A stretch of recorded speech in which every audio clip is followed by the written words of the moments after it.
This is what you wanted to show me?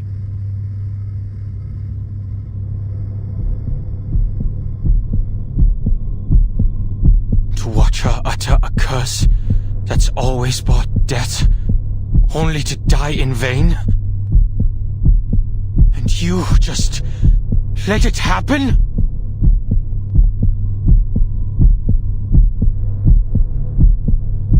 Calm down. Calm down. She's dead right there, you murderer. We have already repeated this experiment many times.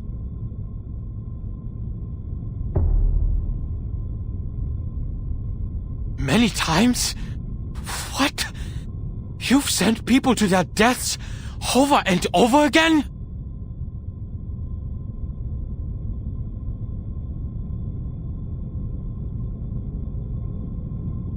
Look at you, Adler, peeing your pants over a curse. The human boy is so scared that he forgot to ask the crucial question. Did the ritual work? But what do you mean? The curse. The side effect killed her. The experiment failed. Is that not what happened? No. Triggering the curse and failure are two separate things. I was the first one to recite the incantation, way before Dora. When I read it aloud, it worked. I felt the warmth of a miraculous blessing on my head. Soft, light as a feather. I told Madame Lucy right away, but as soon as she left the room, the curse hit me, and I began to liquefy. There was no one else in the room. My liquid form had become too insubstantial to push the help button. A long darkness followed. After that, I woke up again in my original primitive form, the way I first came into this world. Original primitive form?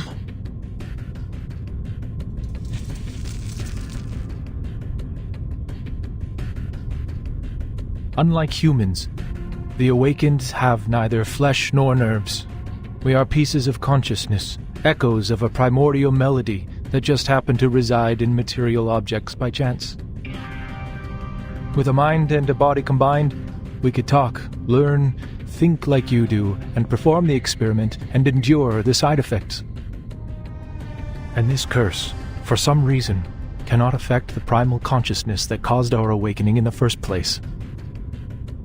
While human minds dissipate when their tangible bodies are destroyed, our minds reawaken regardless of the changes and destruction of our external bodies. Of course, this was an assumption based on idealized circumstances, and I needed another awakened being who could awaken in different bodies to confirm my theory. That is why I sought out Madame Lucy for cross-verification. The results? Yes, it was an assumption. You said it yourself. You came back to life this time. But what about the next? Nothing is for sure in Arcanum. What if she never wakes up again? What if she dies for good?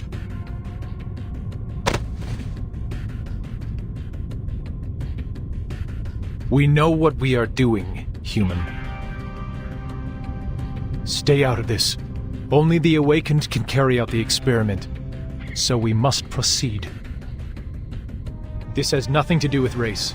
It is a sense of duty that every researcher should have possessed when they chose this path. We have to go beyond the limit. Not out of madness, but out of rationality.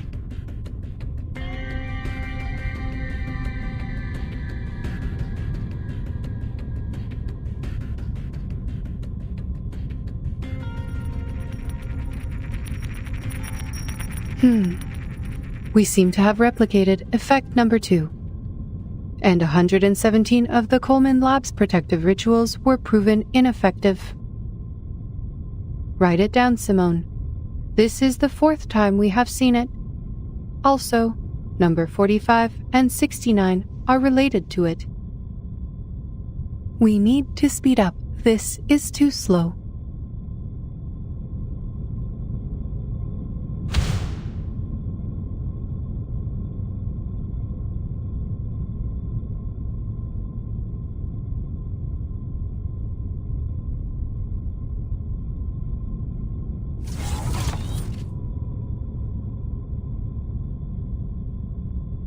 Adler, what are you doing here? I am glad to see you out of your room and working with us again. No, he's not on the team, Mum. He forced his way in here. Oh? My apologies. I seem to lose a small amount of data when I reawaken.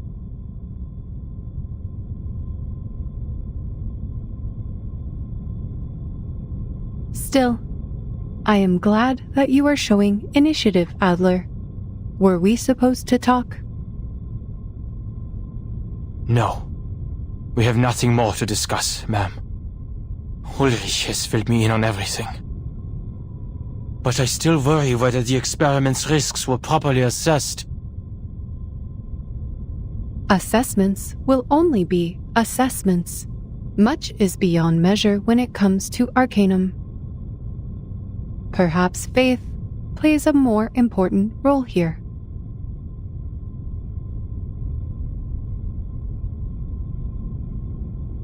I'm surprised it is you talking about faith, ma'am. It seems we both have the ability to surprise each other.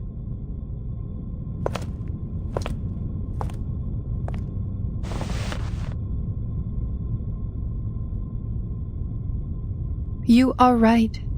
Assessments could indeed be useful to us. It allows us to know the probabilities of success and failure based on established facts and past experience.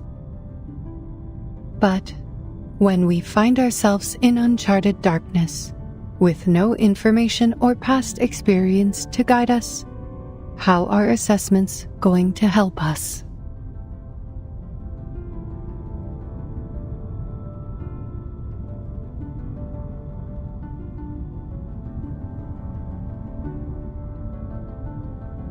The only thing we have in such darkness is the unwavering faith to move forward. When the first steam engine whistled, I awoke into this world. At the beginning of this new life, my circuits were charged with a singular primal desire to progress. In the midst of that never-ending whistle, I have watched man build the towers of science and knowledge, and I have watched them unleash chaos and destruction. You too have been lost and deterred, but your engines of progress have never stopped churning. Always move forward, no matter the destination you told yourselves, until the storm brought everything to a standstill. But this is just a small setback. We are only back to the beginning where we stumble blindly.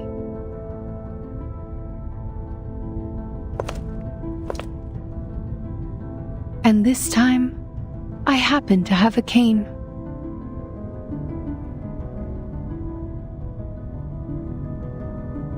No need to worry about me. I will not shut down as long as there is still hope for progress. We have wasted a bit of time on data recovery. Come, Simone. Let us begin the next experiment. I hope to dissolve into paste this time, so we can easily handle it with a Coleman's ritual of transformation.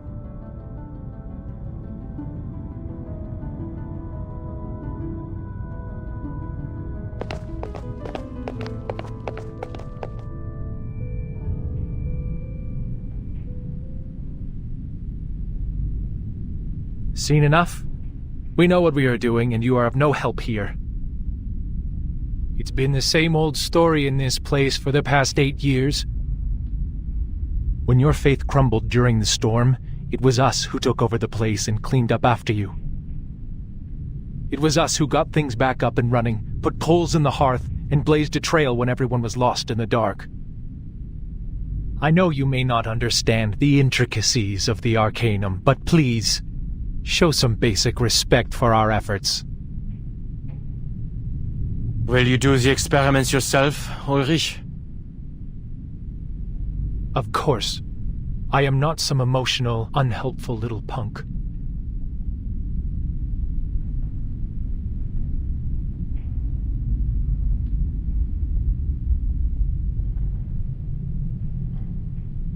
Do you still remember Adams?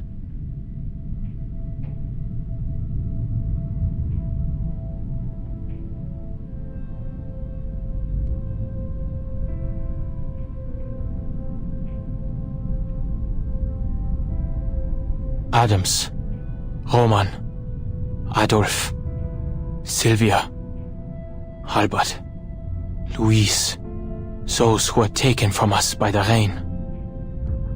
Melvin, Francis, Caroline, Leopold. They volunteered for the field, but we never heard from them again. Now we have Dora, Richard, Dawkins, and Victor on the list. Life has a wicked sense of humor. My mentor, my classmates, my colleagues. Each of them deserved to live more than me. But they're all gone now. There's only me talking to you. Alive. Useless. Am I going to see your names on that list too, Ulrich?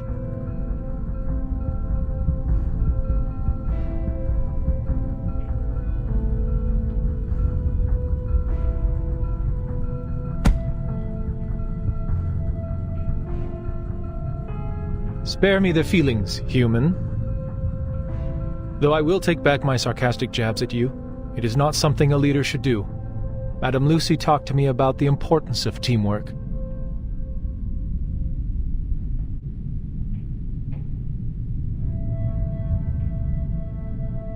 Go back to your room, Adler. The Arcanists will take over from here. Until we get the results, you won't be needed here.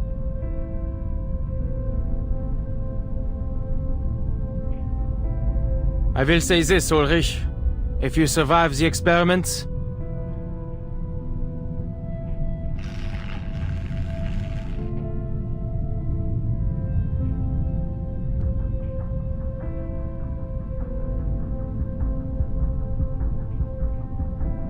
I will submit the sincerest application to never be on the same team as you again.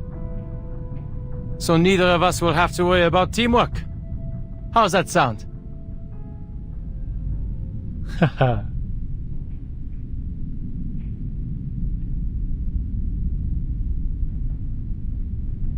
I will wait for that application, Adler.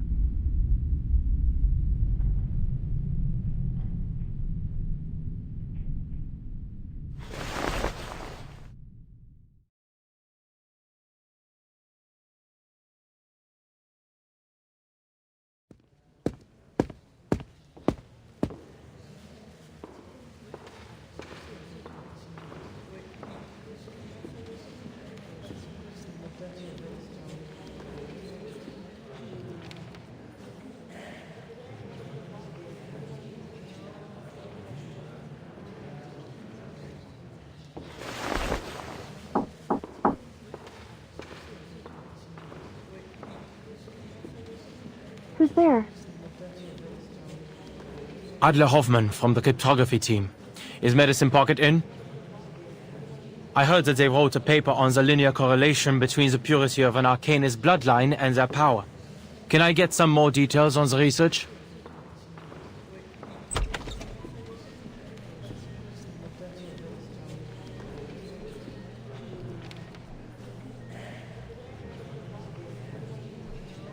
The paper is here. Help yourself. Sorry about the stains on it. I just took it out of the trash. If you're looking for Medicine Pocket, I'm afraid they just left. Left? To where?